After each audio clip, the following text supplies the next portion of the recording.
a superstar lineup just for you people. Because you know we love you. We do. We're not doing it for the money. Oh no, we're not.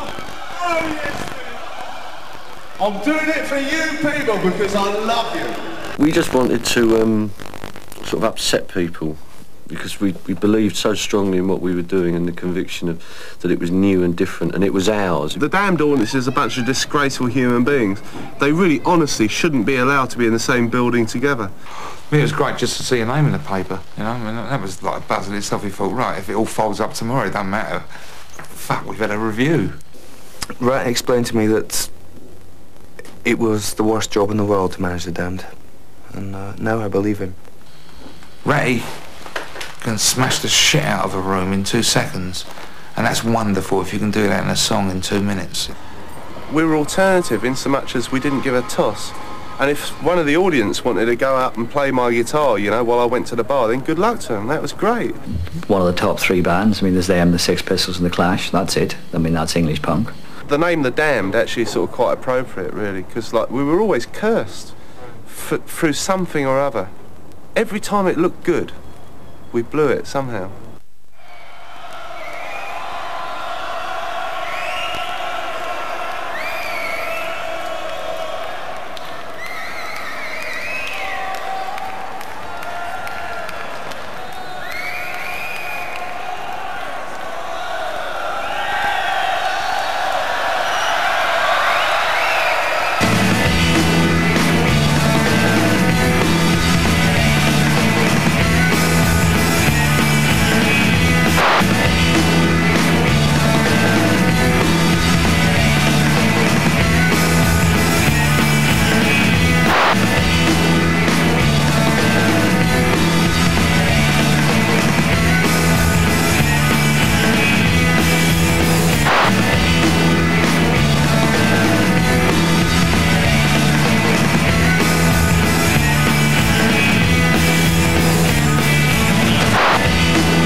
Because I saw Mark Bolan playing at the Fairfield Halls, and I thought to myself, well, this is what I want, this is the job I need, right?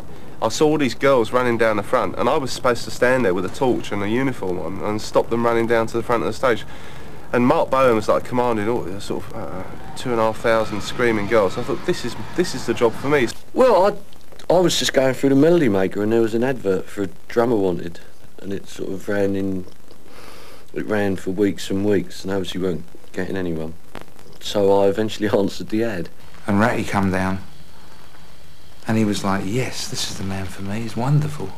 But he disappeared to an audition one day and met Brian James, and he came back after his hair was right down his back. He was like sort of an hippie like everyone else was at the time, and he came back with a complete crop about that long, and I said, what the hell band have you just joined?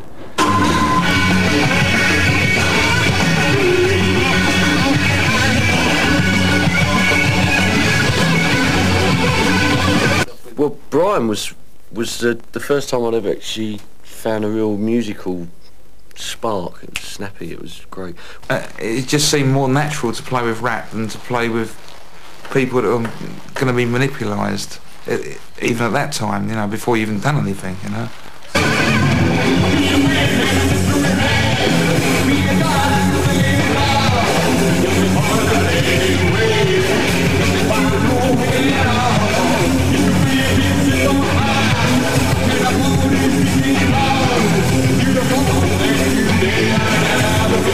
The next recruit was Captain Ray. He was an old friend from Ratty's before. They used to clean toilets in Fairfield Halls and stuff like that. And he said, I know this bloke. And he come round me flat. I was living in Kilburn at the time, and it become like the sort of headquarters of me and Ratty and what we was getting together. And Captain come around and all this hair all over the place, and he was like into sort of John McLaughlin and all this sort of stuff, and sat him down. And he listened to bands like the MC5 and the Stooges and early Stones and the stuff that me and Ratty was like grooving on, playing together, same sort of attitude, music. And he suddenly, that's it, yeah, right. I'm it, I'm for you. And I thought, yes, you are, you are. And then one night I was at a place that used to be called the Nashville Rooms with Brian. And so the thing with finding people to join your group in those days wasn't so much whether they had any musical ability or anything else, it was how they looked and the attitude they had, because there were very few individuals around. And Dave just walked in and Brian said, blimey, look at him, he should be a singer. And it was sort of, well, actually I know him, yeah, he is. So, let's see how we get on with him. And that was kind of that. Rat had met Dave before, and we saw him down in Nashville, I think it was in Nashville, one of the early Pistols gigs. I think he'd been approached by McLaren or something like this. But anyway, he was down there, and it was between him and Sid, this guy that later becomes Sid Vicious. This guy Sid, and we invited them both down to a rehearsal, and Dave turned up and got a job.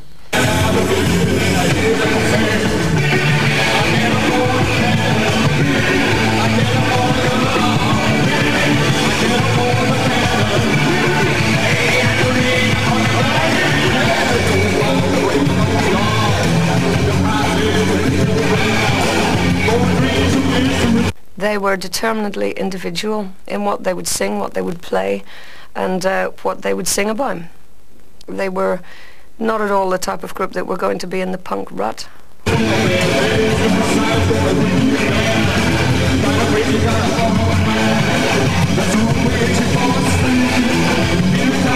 There still is an element of anarchy running through the Damned.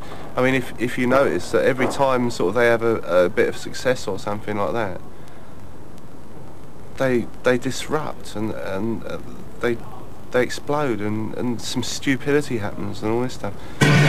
You got a lot of egos. You got a lot of people that are, the harder someone is to work with, the better their ideas and the better they do things. Ask Keith Richards about Mick Jagger or anybody about anybody with real talent. And I don't just mean somebody who can sing a tune, I mean somebody that's actually got different ideas and a different perspective on what you're doing, which I think, originality is something that you can't buy and you can't learn. You either have it or you don't. I think the thing the Damned always suffered in a way was they knew they were good, and they always suffered the fact that other people didn't recognise them. Because in the punk days it wasn't necessarily you didn't want to actually be good musicians. People didn't want people to be good musicians in those days. That's actually what the Damned were. They were very good players. They were much better as players in the Clash, Sex Pistols or Buzzcocks or any of the Susies, any of those people. The main difficulty has always come from the fact that they've never really managed to hold down a manager, and so really sort of Rat takes over that role.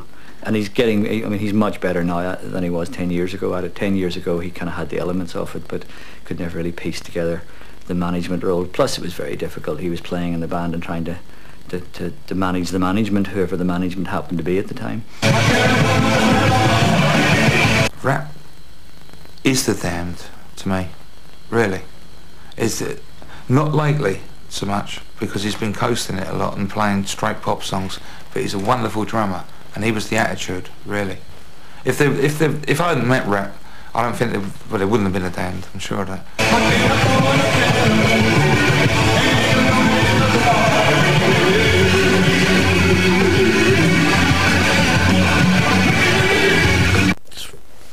It's all I've got, I decided when I was 8 years old I was going to be a drummer. And that was the only other dream I ever had. I just don't feel that Rat could ever imagine being anything other than the drummer in the Damned. It's just very, very hard to imagine him ever settling for something else. He's that kind of personality that seems to live for what he does in a way. He's always been so much up for the Damned, even when the Damned have been in complete chaos and disarray. Rat has been sticking up for it in the face of the rest of the world? I think I'm probably too tough in a lot of things. I think we've missed a lot of good things because of my attitude to some things. But then, you know, it's because I sort of care so passionately about this awful group that, that seemingly the rest of the music industry despises so much, but the public seems to love. And because I love it so much, I think that it almost sort of becomes, I don't know, it's kind of farcical, isn't it, really?